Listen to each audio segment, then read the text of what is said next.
Hey, this is Brendan from Comic Con. Today we're going to be talking with Ricky Lima, a writer who's got a book coming out on September 4th from Top Shelf. It's called Undergrowth. It's a young adult original graphic novel. It's got all kinds of just body horror and cosmic horror and kaiju and mecha and just all kinds of cool, just like legendary fights and things happening. But I'd like to welcome Ricky this morning. Ricky, how you doing? Good, good. I'm feeling great. I'm excited to talk about some undergrowth. All right. Nice. Nice. So let's hit the description real quick. It says the Yeah. world is being ravaged by four terrifying robotic monsters. One fateful night, four friends venture out to watch a meteor shower and come face to face with doom, only to find that their story's just beginning. Returned to life by a mysterious natural power, these young adults are chosen to bear the only weapons that might turn the tide against the invaders, ancient towering forest entities which they can pilot from within. They're enormously powerful, but when you're struggling with the trauma of your own death, is that really the best time to become a living weapon of mass destruction? Is there ever a good time to become a Oh, living weapon of mass destruction?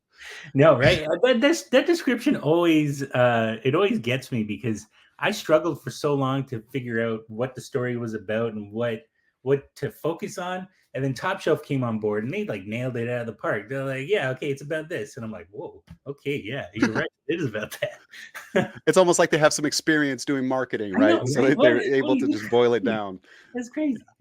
But it's Nice. such a good description of it, and it really kind of encapsulates the whole thing. And I think, yeah, it's a really good book. And to answer your question, never a good time to be a weapon of mass destruction, but always a fun time, and I think that's important. That's okay, yeah. So it's like, those rooms that you go into and you break stuff just that on a massive scale. If you're dealing with some stuff, get inside this massive Yeah, organic kaiju and exactly. just break things, right? Yeah, this book deals a lot with like trauma and like how you deal with things, and there's a lot of destruction, and I think those things go hand in hand. You know. Nice. Yeah, so we talked about that a little bit before we start recording, just about the book and what it's about, and you touched on it just a little bit. But you've got planetary crisis, you've got mental health, you've got trauma, you've got the giant monsters, body horror, cosmic horror, you've got the mech, you've got the kaiju, but it really boils down to how do you deal with trauma? And one of the quotes that you gave actually said, "I tried to present both good and bad ways of dealing with trauma. Not that the book gives anyone answers or tools to deal with their issues, but hopefully having something outside of themselves as a reader, they can start thinking about how they deal with trauma themselves." And I think that's really important. So, how did you take that idea and turn it into this book? Oh man, well, I mean, it was. I think a lot of it was like me exploring myself as I was going through it. I was like, okay, well, if this were to happen, how would I deal with that, or how could I imagine someone dealing with that? And then I was working through a lot of like I wouldn't say I was working through a lot of issues, but everyone's kind of dealing with stuff, and inevitably, when you're writing a story, things come out. So as I was writing it, I was thinking about that, and then I was trying to just picture like how other people that I've seen or that I've dealt with and how they kind of deal with trauma, and then how does that factor into these characters that are being presented.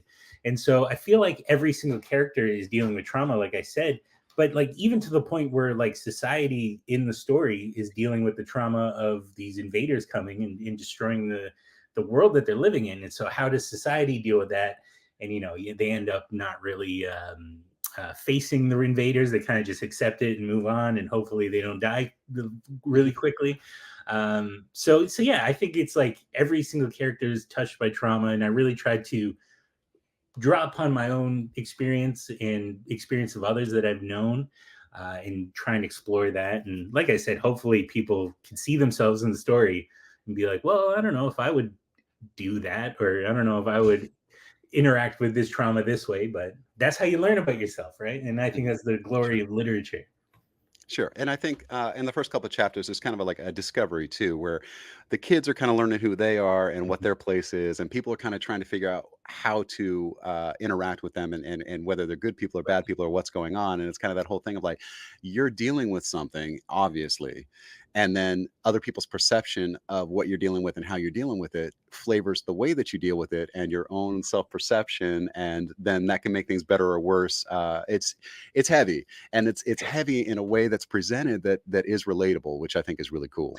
Yeah, I really tried to like deal with the heavy topics in a way that wasn't like too much, you know what I mean? I feel like, Mhm. and that's, maybe that's why there's so much giant robots in it, is because that kind of makes it a little bit more palatable, you know what I mean? And Mhm.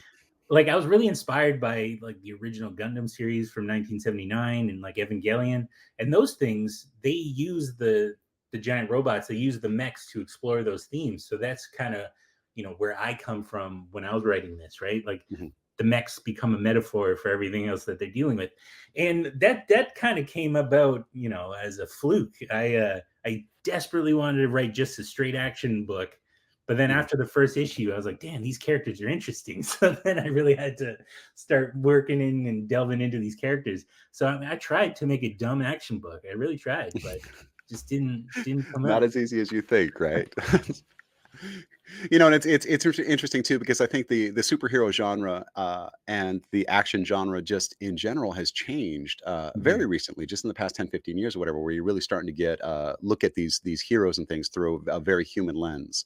Right. um, that they all have internal issues that they're dealing with, but they also have flaws and character flaws that can either go horrifically or can go really well for them. I think that we did a little bit in the 90s with Batman and Superman and stuff, but it's really becoming a thing where like these are humans going through some stuff. Yeah, and I think like yeah, like you're saying in the early '90s and the '80s, like that stuff was coming out, but comics were still really niche at that point. Hmm. And then, but Hmm. now that they're like billion-dollar franchises, and people are like, oh yeah, okay, it's not just for children now, and the comics are these big things, and then they start seeing all that mature storytelling, and they're like, oh okay, I get it now. I would actually argue that right now, a bunch of the collectible stuff and a Yeah, bunch of the comics and stuff are not even made for kids. right. That I think like 75%, 80% of the books that are putting out are aimed at me, and I'm middle-aged. Well, I mean, and I think like with something like Undergrowth, even though it's labeled as a YA book, I Mhm. feel like dudes like me and you can read it for sure and enjoy it based on what it is. Because I don't know, I feel like it's a good story. Maybe I'm biased, but because I do feel like anyone can read it, and I do feel like it is kind of applicable to really Mhm. anyone who wants to read it. But It's funny though because they put YA on there because YA looks better than AA because you see all ages and you go, oh, that's definitely for kids. But you see right, YA and you're like young adult, oh, they're on the cusp. Like some of yeah, this stuff might relate, and then you get into a book like this. So I'm gonna tell you too. When I get a graphic novel for these types of interviews, I don't usually read through the whole thing. I usually read up to or just past the first chapter stop because I want to learn some things while I'm having a conversation about it. And I don't want to like preconceive too many notions. But I read this thing all the way through because I was hooked. I got into it and I was oh like, you know man, what? I got to see how this ends. yeah. So Oh, that's that's that's the biggest compliment you could ever give me. I'm so glad that I really hope it was like 2 in the morning. You're like, I want to put this down, but you can't. And you're like, I got everything is 2 in the morning because I got kids and they don't go to bed until 8 o'clock, right, 9 o'clock right. at night. And so I'm ended up doing these things at midnight and 2 a.m. in the morning. So yeah. Oh man. Yeah. Okay, let's talk about your coworkers here. Let's talk about your co-creators, the people that worked on this with you. You've got Daniele Aquilani or Mhm. Aquilani, I think we determined Yeah. on art, and then Yulia Shevtsova. I am so sorry if I butchered your name, Yulia. She's doing the colors, and Andrew Thomas is doing letters. We talked a little bit about the art, and I said that it's really bright, but it's also taking place at night and things. But the thing is that all these bright colors make sense because they're doing it in front of a campfire or they're getting the light of the moon on them or whatever. And Mhm. even though everything is super saturated, it still comes across as night. It's not like shooting day for night or anything like that. But like Right. the colors are right because the lighting is right, and lighting and campfire lighting and moonlight are so hard to hit. Tell me what's like working with these amazing artists.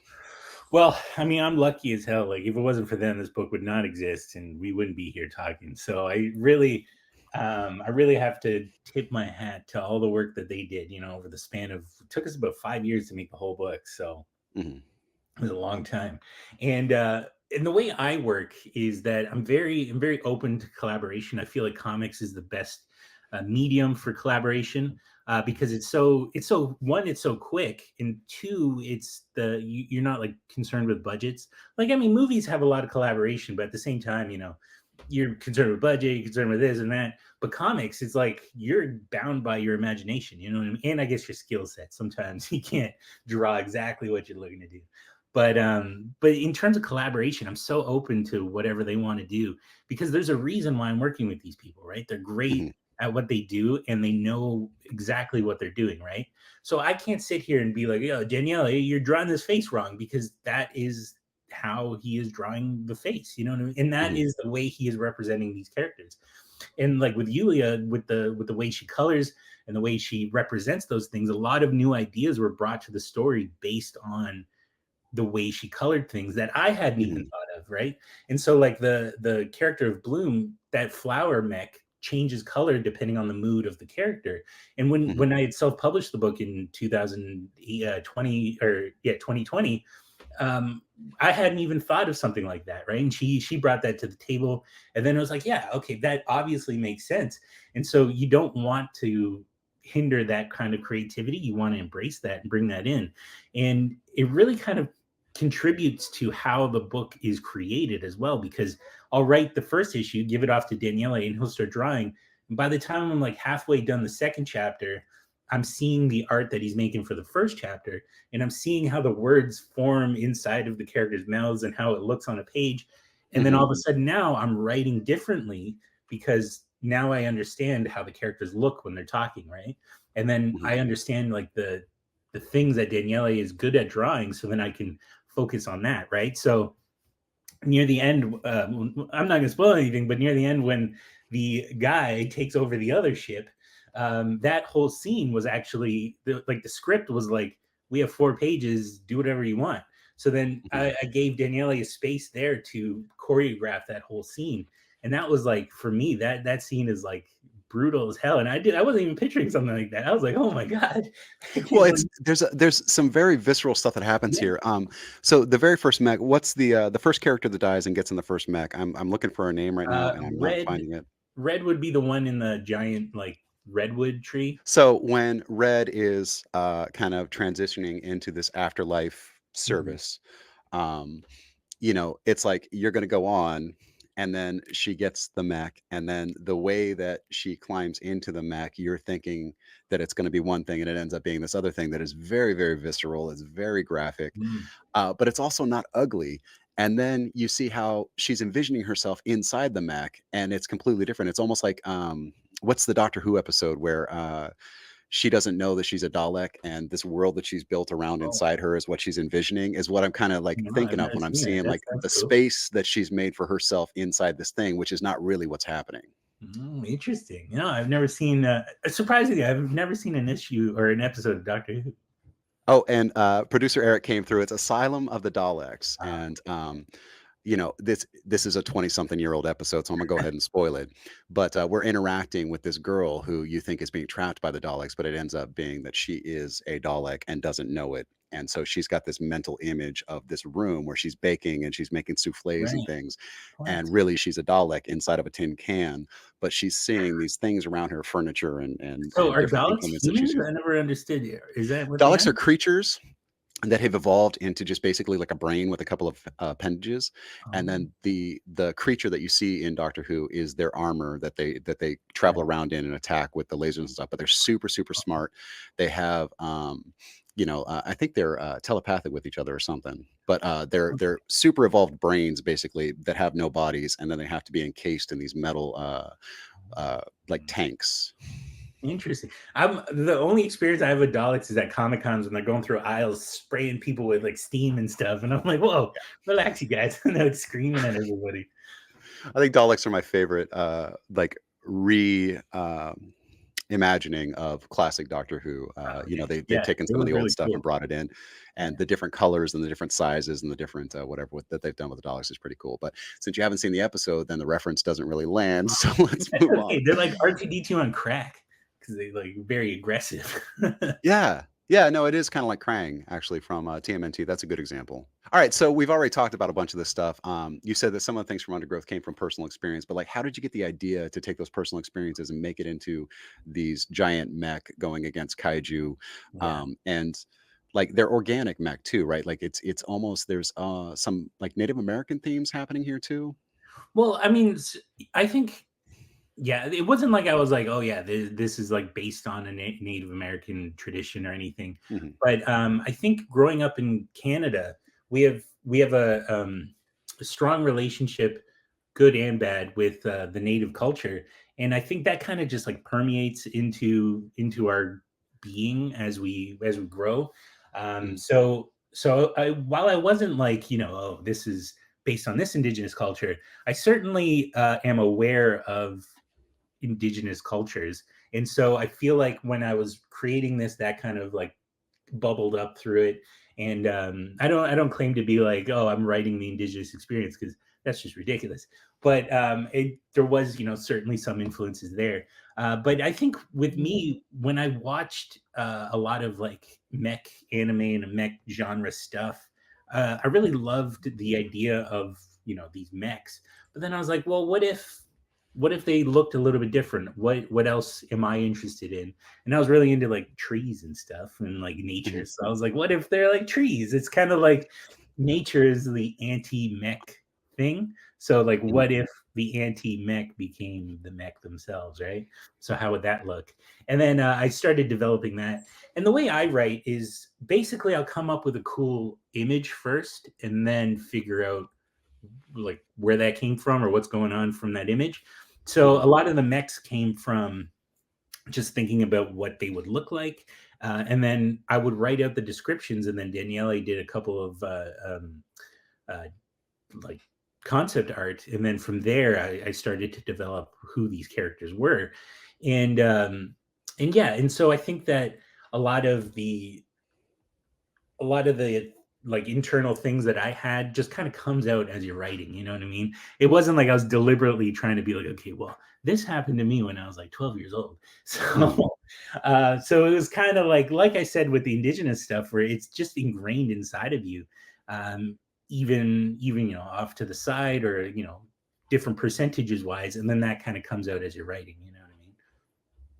Right, and I mean, you have a pretty diverse cast here too, because one of the elders at the beginning appears to like he's got indigenous features, and then you've got different colors of skin and hair and eyes and things with the main cast and stuff like that too. So I mean, that just it looks like it just kind of naturally came together. It's like, I don't think any group of people these days is just like strictly all blonde hair, blue eyes, or strictly, you Yeah, know what I'm saying? So exactly. like, Right. it looks like it's pretty organic the way that like this is just a group of kids because they happen to be geographically in the same area, going to the same schools or whatever, and so that of course they hang out. So And I wouldn't even say this is on Earth. Like, I don't know. We never really established where this is exactly. So it could be Earth. It could be a completely different alien race that looks hang like. on, did your spirit guide guy not say that he was the spirit of the earth? Did you not use that But language is that exactly? our Earth? I don't know. No, that's a fair point. Oh, so this is translated into English from okay, all right, all right, all Yeah, I right, all don't right. know. So we call the rock that we live on Earth, so they would too if they were speaking Right, English. exactly. Okay, I'll buy it. Okay, all right.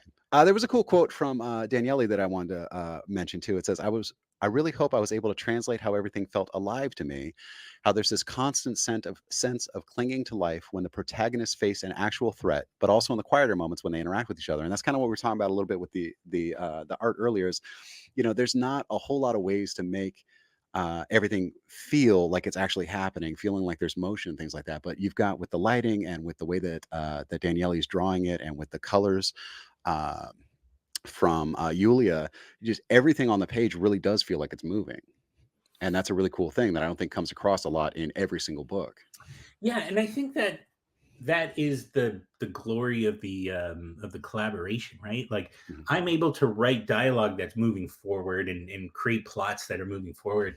And then Daniele is able to take that momentum. It's almost like the relay race in the Olympics. You know what I mean? I'm pushing it forward. He's grabbing it and then pushing even further. And then all of a sudden, Yulia takes the coloring, pushes it even further beyond what Mhm. we could have physically done. And then Andrew Thomas takes it, takes the lettering, brings it on home. You know what I mean? Oh, So yeah. Yeah, yeah, just on this one page that I'm looking at right now, it's a big action scene. There's lots of things happening, but just from the one person who's in trouble, you can tell that they're whimpering. You can tell that it's a hoarse, desperate whisper. And then when the screaming starts, you can tell it's a scream. The scream pops off the page. So, I don't think letterers get enough credit no, they for don't. what they add, because if the kerning is off, if the size is off, if the font is off, you know when you're reading it and you're just like, this is Bush League. Like, you don't notice when people are doing it right, and so they don't get the credit, but when they do it wrong, they get called out every time. But this is absolutely done It's beautifully, it's beautifully. interesting. I saw someone explain a letterer as a comic writer's inker. So you know how like when Hmm. a penciler pencils, like Jim Lee's pencils, and then Scott Williams, I think his Mhm. name is, elevates his pencils even beyond that with the inks. And Mhm. so for a writer, like I could write all the dialogue you I can write it all, but if the letter does not lead your eye across the page properly, or do it that way, then it's not going to make any sense. You know what I mean? Right. So yeah, the letters are super important. And especially for this book, because I wanted it to feel very loud while being quiet at the same time. Hmm. So there's more sound effects than any of my other books I've ever done in this. And that's mainly because, you want it to feel a little bit bigger than it is. So by adding Hmm. sound effects and stuff, you have like really interesting parts. Like there's that part where the ship explodes, and the words kind of Hey, take over. spoilers! Spoilers! Well, I Ships mean, explode. What? what ship? I don't know. Is it on Earth? Who knows? No.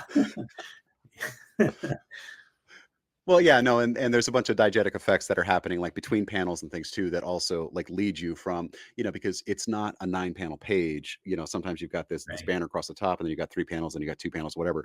And the diegetic effects are going from the top panel into the next panel and then across, and that kind of drives the action also and takes you where you're supposed to go with your eye line. Yeah, Yeah. yeah. Oh, man, I don't know how these guys do, man. They're pros. Like Daniele, he's got a degree in comics. He went to school in Italy for comics, and I was like, "Holy crap, this is nuts!" So he's probably got a PhD in comics. I don't know, probably like who knows? Daniele, or Dr. Daniele Yeah, Aquilani, exactly. PhD. Yeah. Wait, is PhD is a doctorate? Is that right? Yeah, yeah, he's a doctor. Okay, yeah, yeah. Dr. Daniele, that's what we're gonna call him now. We're gonna send him some business cards Yeah, and nice, cool. All right, so to wrap up, we've got Undergrowth coming out from Top Shelf Comics. It's coming out on the 4th of September. So you should be able to go into your local shop and say, I want Undergrowth. I read it. I would read it with my 11-year-old. I would read it with my 8-year-old. We've got Ricky Lima with us here today. He's the writer. Daniele Aquilani is the artist. Yulia Shevtsova, I think I got it right that time, on that was a colors. good one. And Andrew Thomas on letters. Thank you very much for your time today, No Ricky. problem. Looking forward to seeing the book in its physical form September 4th. Thank you.